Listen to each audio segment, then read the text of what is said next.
Welcome back to the Mindful Psychonaut podcast. Now, it's been a while, but we're coming back today with episode 12, and we're going to be talking about the Four Noble Truths.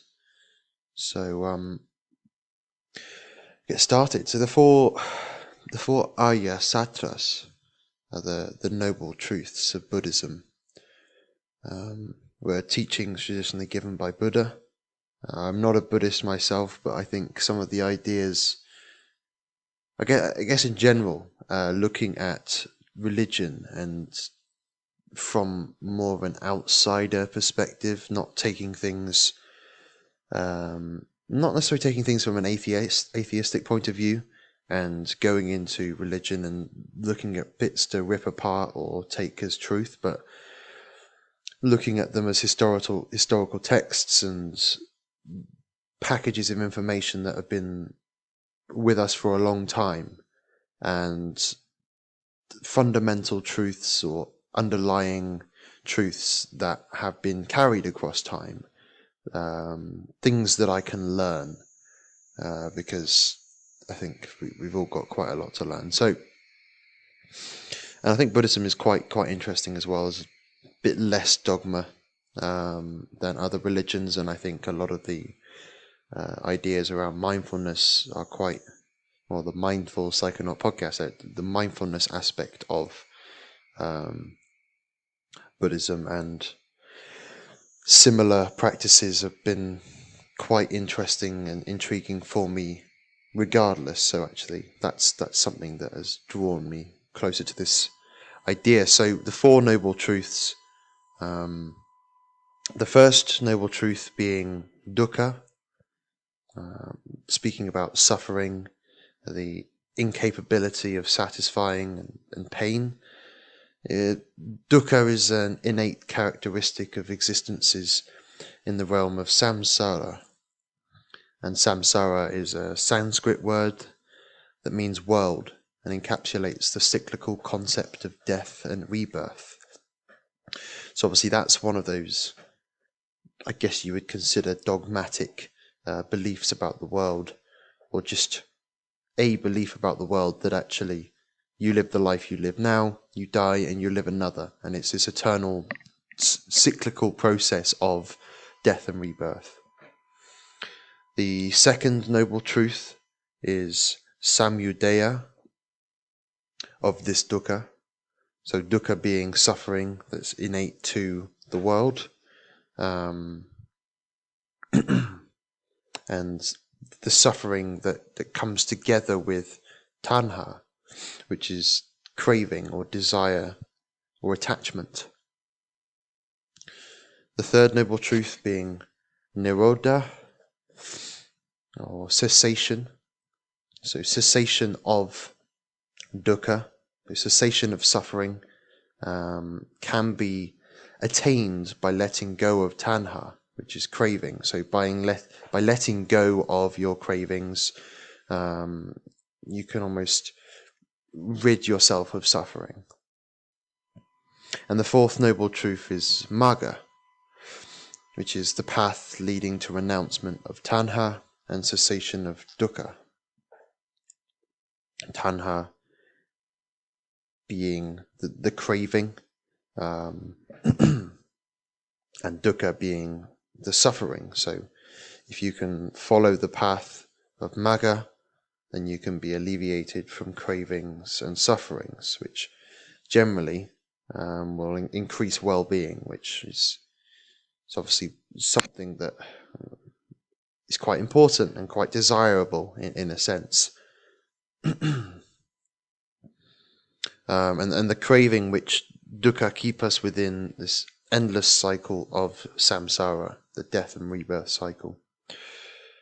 Attaining nirvana can end this cycle that includes the cessation of craving, where rebirth and accompanying dukkha no longer arises. Liberation from samsara in the form of nirvana. Now, in Buddhism, there's a path called the Eightfold Path, which can bring about some Sum bonum, or the highest ultimate good of Buddhism. So it's that something to strive for in life. There's eight different practices that are preached here. Now, it's important to mention, or not necessarily mention, but just to realize that, as with all kind of historical texts, or take the Bible for example, there are things in the Bible that are said and some people take as the word and know anything against that or different to that is against the word of God, and sometimes it's more almost that guidance of, hey, this was written quite a long time ago by humans. This is not necessarily the word of God, but a guideline for how you should act. And I think some of the things in here need to be taken with that almost, here are the guidelines. It's not necessarily as specific as this says, or isn't necessarily the all-inclusive specifics for achieving nirvana, but the principles that promote how to live a noble life. So the first practice is right resolve or intention. So giving up your home to adopt the life of a religious mendicant or beggar. It aims to an environment of non-sensuality, loving kindness and compassion to aid the contemplation of impermanence, suffering and non-self, the last of which being the recognition of ultimate experience, or ultimate existence of experience, and the non-existence of permanence or stability. So quite a lot of big words there, which confuse myself sometimes when I read them, but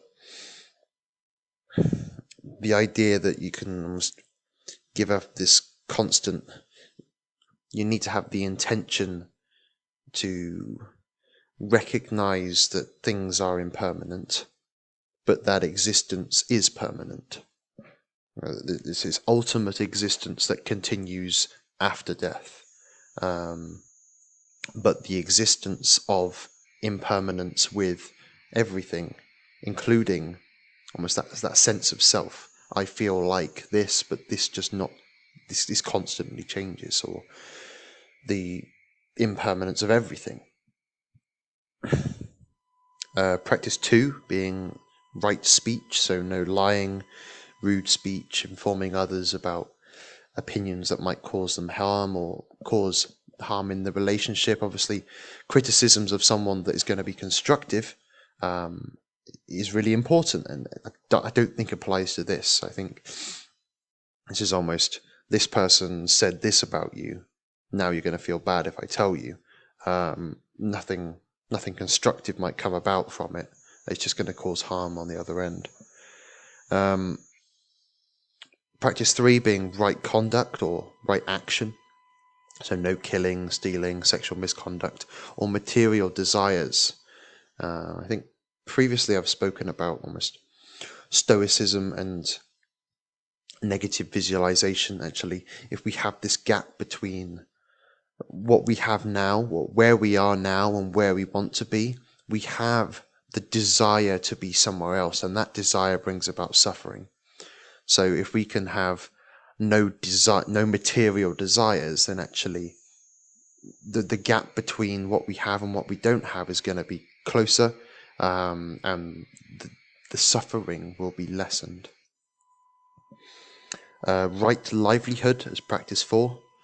No trading weapons, living beings, meat, liquor and poisons. So when I was saying about the kind of the all-inclusivity of the specifics for how to get to nirvana, liquor and poisons, obviously liquor is this specific thing that they had at that time. I think a lot of other things would come under that bracket now, in terms of other sorts of maybe more harmful, abusive drugs, that would probably be encapsulated in that, if they had been as prevalent in the times that this was made, which goodness knows how long it was ago, but ancient sort of things to consider there, but generally makes sense. No trading weapons, no living beings. So like sort of like, I guess that would come under animals, but also other humans, things that some people recognize as a whole, not to trade living like actual other people, or that is now recognized in most places across the world. Meat, maybe not so much. Liquor, poisons, not so much. Weapons, also not so much. I mean, obviously, living beings as well, that happens in the world still. But something quite noble to live by. Practice 5, right effort. So preventing the arising of unwholesome states and generating wholesome states. So unwholesome states including sensory desire, so the desire for thirst, the desire for hunger, or no, not the desire for thirst or hunger, but almost the fulfilling nature of I am thirsty and therefore I would like this. I'd like the sensory desire of quenching that thirst, of filling my hunger, sort of thing.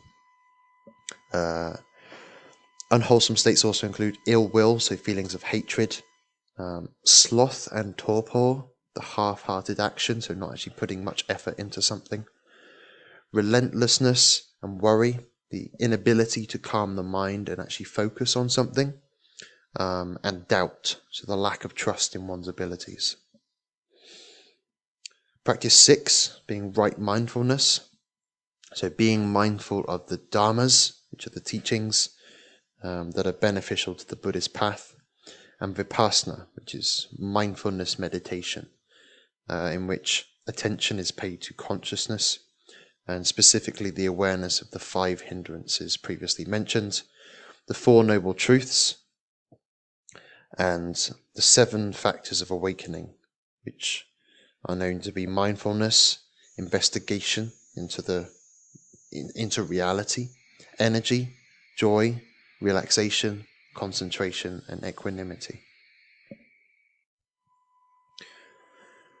Practice 7, right samadhi. I have no idea if I'm pronouncing these words correctly. Hopefully I am.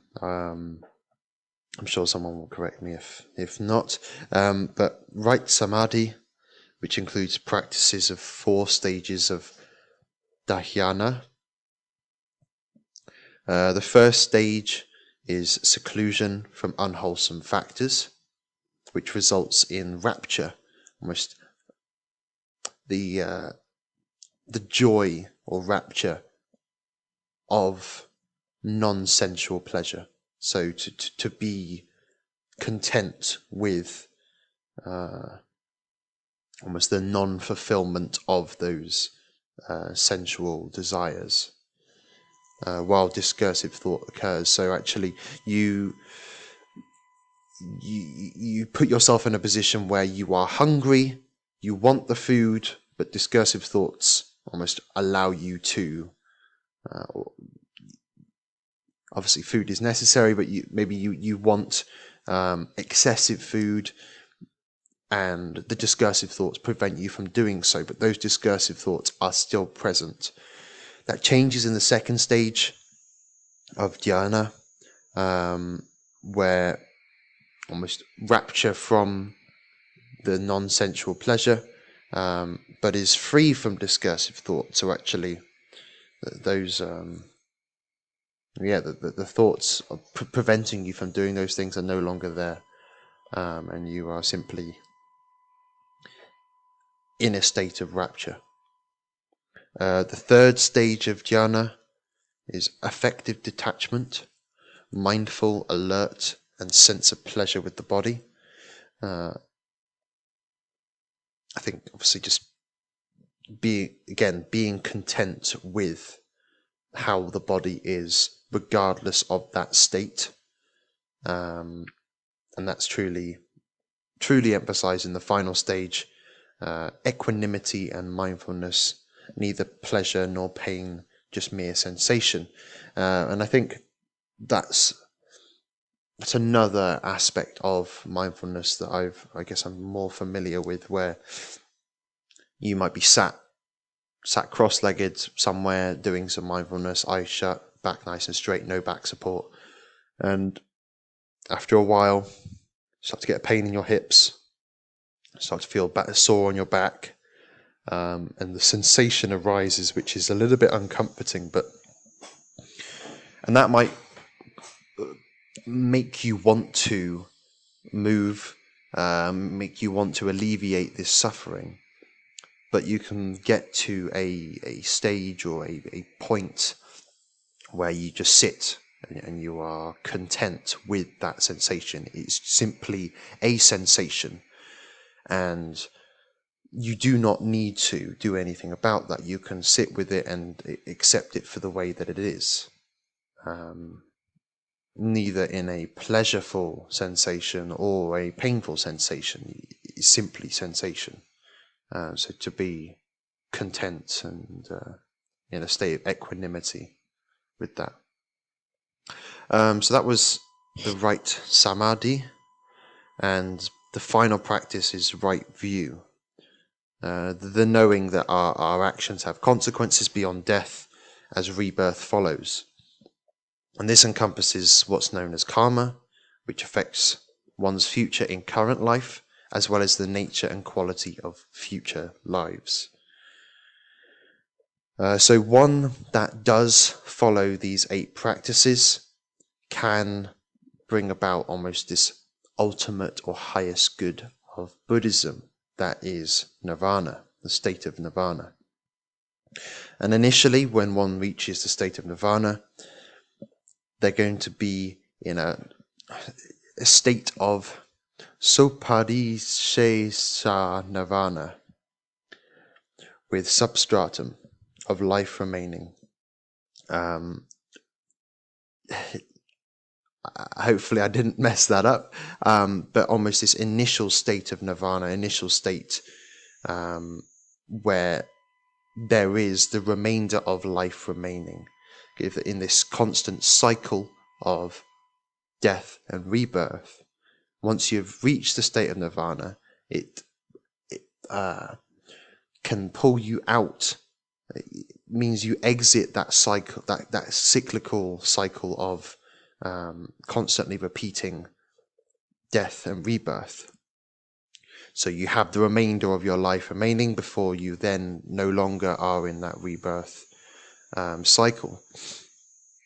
And then upon death, you enter into the state of parinirvana, which is nirvana without life remaining, which is almost indicates the release of samsara, which is almost the world and those the suffering and desires that come with it.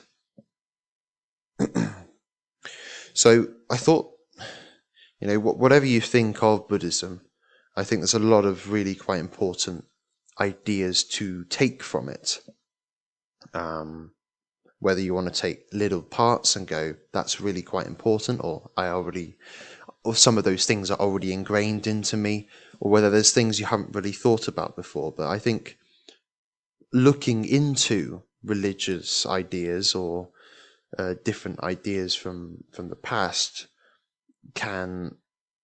there are fundamental truths at bay which sometimes are ignored or pushed aside because some people quite averted when people tell them how to live their lives, but there are some fundamental truths that come about through them.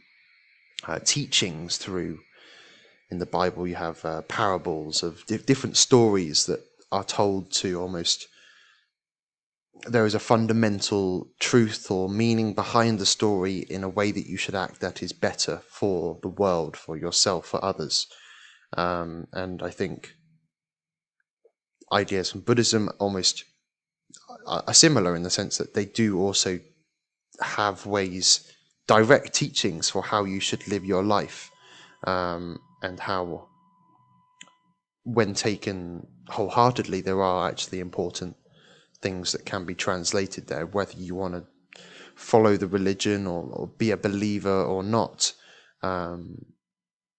There's some very important things there. So to be able to reach a state of nirvana, I think connects with the Latin phrase memento mori, amor fati, which is remember you will die to love one's fate. So the Latin phrase amor fati, I've spoken about it before, but describes an attitude in which one sees the events in one's life, including suffering, as good, or at the very least, necessary. So Amor Fati is linked to Epictetus, a Greek Stoic philosopher who lived around the year 100 AD, and is also associated with Marcus Aurelius, a Roman emperor and Stoic philosopher who lived around the year 150 AD. However, the idea of Amor Fati was explicitly expressed by Friedrich Nietcheze in both Why Am I So Clever and The Gay Science. So the 19th century German philosopher wrote, "My formula for greatness in a human being is amor fati, that one wants nothing to be different, not forward, not backward, not in all eternity, not merely bear what is necessary, still less conceal it. All idealism is mendacity in the face of what is necessary, but love it. Also, I want to learn more and more to see as beautiful what is necessary in things, then I shall be one of those who makes things beautiful. Amor fati, let that be my love henceforth. I do not want to wage war against what is ugly. I do not want to accuse. I do not even want to accuse those who accuse. Looking away shall be my only negation. And all in all, on the whole, some day I wish to only be a yes-sayer."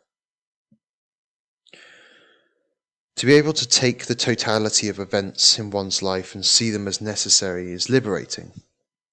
The realization that suffering is innate to life and to no longer wish for its removal in an attempt to escape dukkha. The video Good by Jocko Willink, video I've played on this podcast before in a previous episode, highlights the benefits of this outlook. To be able to approach seemingly negative situations with the attitude that good can be taken from them broadens the potential for growth in every situation. The growth that can bring about meaning, a logos to be able to deal with suffering. Nietcheze's idea of the eternal recurrence is a concept that all existence has been recurring and will continue to recur. Regardless of whether this is true, the consideration that it could be can allow for greater acceptance in life and to follow the path of least resistance. I'll finish today's podcast episode with a thought experiment from The Gay Science. What if someday or night a demon were to steal after you into your loneliest loneliness and say to you, this life as you live it now and have lived it, you will have to live once more and innumerable times more, and there will be nothing new in it, but every pain and every joy and every thought and sigh and everything unutterably small or great in your life you will have returned to you, all in the same succession and sequence. Would you not throw yourself down and gnash your teeth and curse the demon who spoke thus? Or have you once experienced the tremendous moment when you would have answered him, you are a god and never have I heard anything more divine? Despite this nihilistic doctrine being quite daunting, Nietcheze thought it could be beneficial by adding weight to whatever decisions you make. Whenever you make a decision, you should imagine that you will have to make that decision over and over again, that there will be infinite replays of that decision. You should then choose whichever option you would be willing to choose across all of those replays. In other words, don't go with one option for the sake of it and hope that you'll get a chance to choose another option at a later replaying. Pick the option that stands up to scrutiny over and over again. So how would you react in such a situation, and how could that change the view of the world? Because I think for myself, if that was true, or living as if that was true, and knowing that you need to picking the path, or completing actions that will put you in the best position, essentially, not for yourself now, but also for your future selves, for the rest of your life, for all of the lives that, or every time you repeat that life, actually, you're not going to make it any worse than it needs to be, because it's going to happen eternally, forever. And I think that relates again back to the idea of karma. And actually, if you act badly now, it will impact your future lives. And you act badly now, and it not only makes your current life worse, but if the current life you live if the karma is going to carry across and you're going to live that karma will make that future life that you live worse, or even if it's going to make your current life worse, which you then have to play again and again and again, surely you'd want to make that almost as best as possible for yourself. But a variety of different ideas. I think again, Amor Fati it's a funny quote,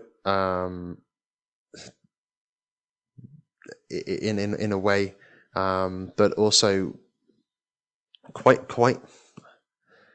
frustrating sometimes, actually, to catch yourself out in moments of suffering and despair, and just tell yourself, Amor Fati, like, this suffering now, it's necessary. Your laptop breaking, your girlfriend leaving you, this person passing away, this person falling ill, the promotion you didn't get, like, all of these things that happen are necessary, and there's good that can be drawn from them. It's so difficult and rather frustrating in the moment for someone to remind you that, or for yourself to remind yourself of that, but it's so powerful, so powerful, because you hold on to that, and what purpose does it provide to hold on to suffering, to sit in almost a puddle of your own tears? It's like, well, why would you do that? If anything, it'll make things worse. Okay, something bad has happened. There might be a lesson to be learned. There might also be gratitude to be taken. Do those things and move on. Do not hold on to that. Don't just dismiss it altogether, because the lesson to be learned to prevent such a thing happening again, or the gratitude to be taken in, say, the passing of a loved one. Actually, there's not really much of a lesson there. They died, and there was nothing you could do about it. But there's gratitude, or the lesson is to be more grateful for the time that you have with people. To, again, look at the other Latin phrase, memento mori, remember you will die. Actually, it's quite morbid, and went through I wouldn't say I went through a phase, but the topic of conversation, I guess, at the start of this year was, like, what do you think about death? Why do you tell people the things that you do about people dying, the afterlife, heaven and hell? Where do people go when they die? How do people deal with death? All these ideas around death, it's so interesting, and I think I want to have the discussion, because not many people talk about it, and some people just have some ideas and hold them. They don't really want to think about death, because it is quite scary.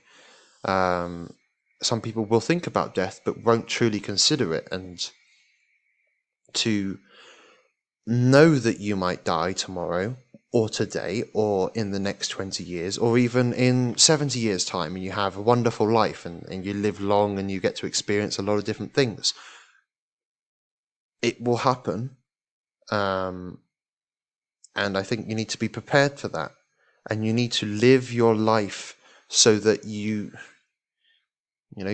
I don't think you should have any regrets in life. There are lessons to be learnt from actions that you might have, in those almost regretful actions. But I think the actions that you do that some people will often say, oh, I regret doing this, I regret doing that. I don't necessarily see myself to have any regrets, because I think Amor Fati, to the acceptance of the things that have happened in the way that they have happened, has made me who I am now.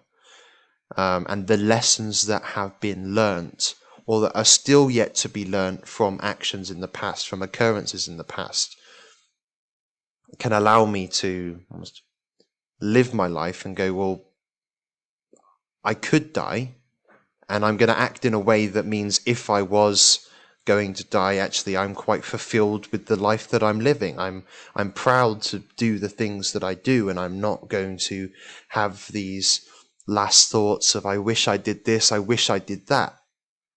There are things, if there's things that you want to do or things that are important, you should do them. And I think future episodes will, I guess, having conversations with people about things that are interesting to you, and not just this surface level. I think actually to have a deeper conversation with someone, to get to know someone, to talk to your family members or friends about something important. Like sometimes there is that intimacy between people and they're able to have a heart-to-heart, express themselves fully, and sometimes people can't do that, or can't do that for certain reasons. And to understand those reasons, or to take a look at them rationally and go, well, why won't I talk about that thing? It's the fear of embarrassment, or there's a variety of different reasons why you might not talk to someone about ideas such as this, or truly express yourself the way you want to. And I think we need to look at those and go, well, am I being rational about this? Because often we are very almost misportraying the pros and cons of each idea. For example, like to talk about death with a work colleague, that might be something that you want to do, or that, say, for myself, it's not necessarily a massive desire, like, oh, I can't wait to get into work today to talk about this. But to be able to go in and think, I wonder what this person thinks of this, because I'm contemplating death myself, and I'm contemplating what it's like to live a life where you don't think about death, or now that I've thought about death, how important it is to me. I wonder what other people think. The fear to be almost pushed away, like, as the weirdo, or to get into like an embarrassing position with someone else. Is that rational? Actually, are you going to either live in that sort of state of always wondering what someone else thinks and never truly expressing your desires to know more? Or will you actually almost accept the potential for embarrassment, and people will just go, I don't know what you're talking about, mate, I don't want to talk about that. That might happen, but on the other hand, you might actually have a very deep conversation with someone which is meaningful, finding things that give you meaning in life. It's one of the things that has grounded me this year. What can I do that gives me meaning in life? Because those are the things, meaning is what I need to deal with suffering. One of the things I find meaningful are conversations with other people, because people are interesting. And conversations not limited to, oh, well, this person kind of expresses the things that I want to talk about with, but people that might not necessarily express that, but you can initiate that. Family members that have quite, the relationship with people changes over time. Your mum will look after you, and you're not going to have deep metaphysical conversations with her unless she starts talking about that, or you start talking about that. That conversation is never going to start unless one or the other happens.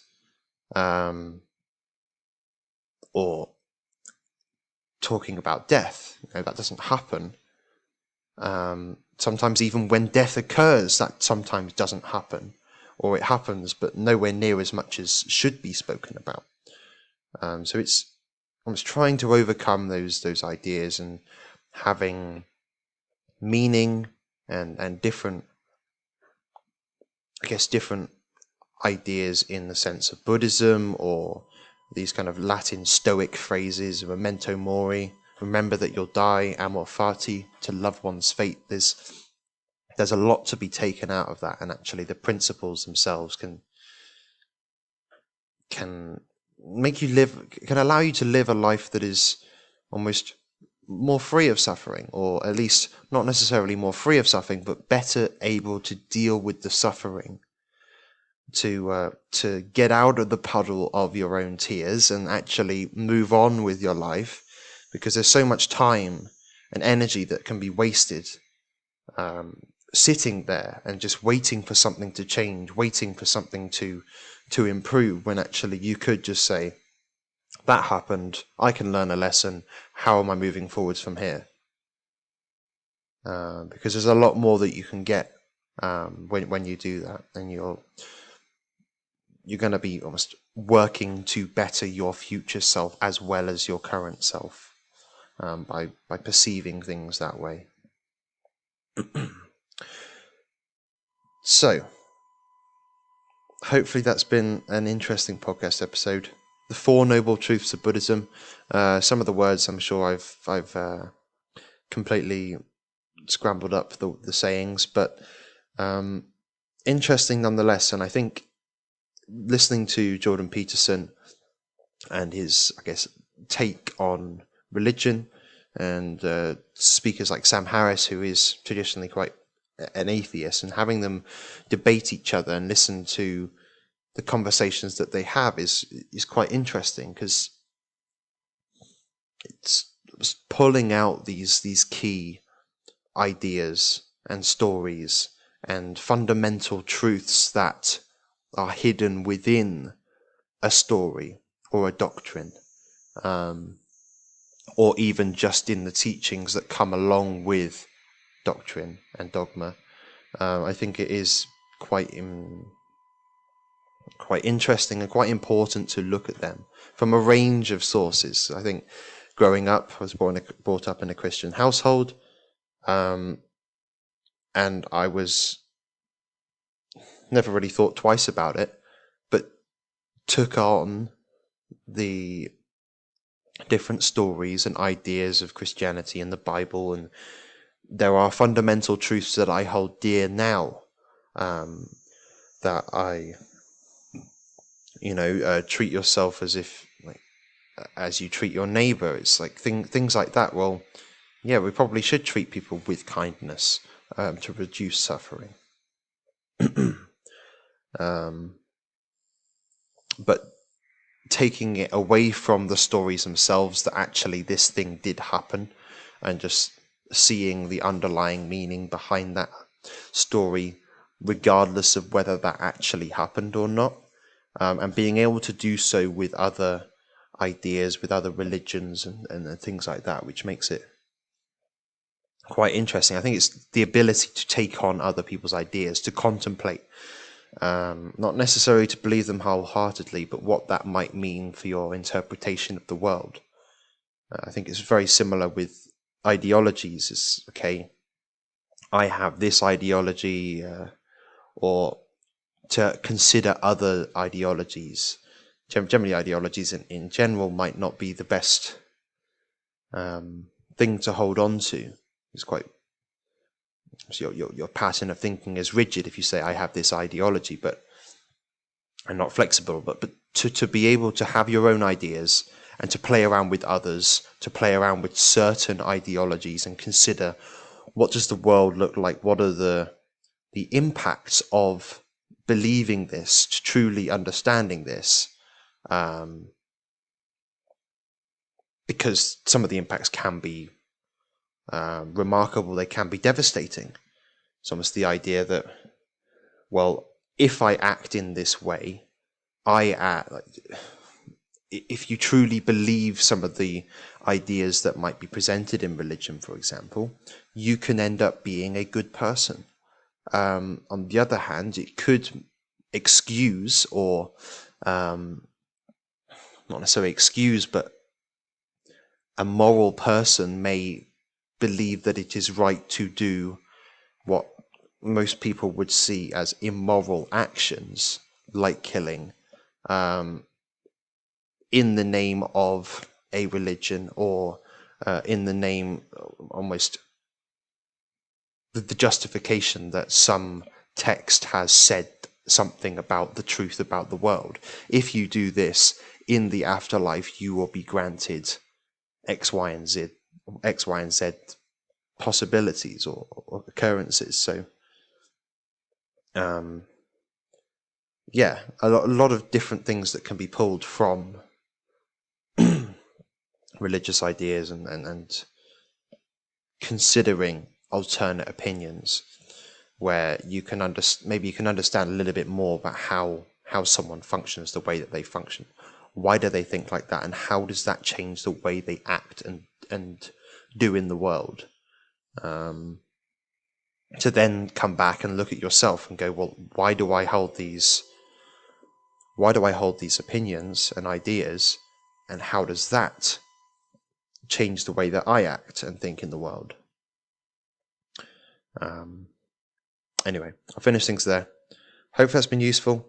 If you've enjoyed it, if you found anything interesting, if there's things that you think I missed out or want me to cover, let me know. The Mindful Psychonaut on Spotify, Apple Podcasts, YouTube, and also on Instagram. So if you found it useful, you've got any other ideas, please do share. It's always very useful. And I just want to make people think more, have a discussion with others. Talk about these sorts of things. Have a conversation with people that you're not really, that might be a little bit deeper than what did you get up to on the weekend, or yeah, so a lot of things are so surface level these days. I think it's trying to find out a little bit more about what people actually think rather than what people think they're supposed to say. I think there's a big difference there. So, catch you next time for another episode of the Mindful Psychonaut podcast.